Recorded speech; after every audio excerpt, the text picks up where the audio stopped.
RTV NOS. Zomerradio. Zomerradio. Ja, die rekenen, hoeveelste keer wordt het hier georganiseerd? Voor de 18e keer. Ja, 18e. En wat is er nou zo bijzonder aan die rekening hierin geworden? Dan hadden de gezellige mensen hier komen, gezellig stukje muziek en een prachtige handel. Ja. Elke keer hetzelfde of wordt het steeds drukker?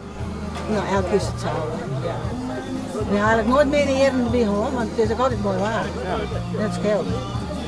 Hoe lang doe je hem dit werk al te jaren met het verkeer van die hiel? Ik denk wel 24 jaar al. Dat wel mij. Mijn mosje hij kreeg al de hiel. En dan ben ze als jongetjes zijn ook niet opgegroeid. En dan ben ze alle jaren terug in. En niet zo'n record.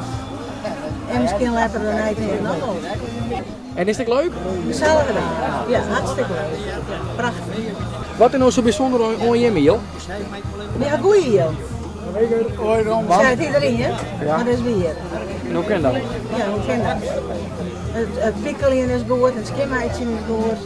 En de behandeling verder is goed. Alles wil ik skin aan de bronnen. Dat is het. Super. Zit geen rommel meer in. Wat is de Fiona hier nog al hier te doen? Hier is straks een stukje muziek. Auke en Ellen, wel bekend, spelen hier vaak. En dan gaan ze terug tot het donker is. RTV NOS.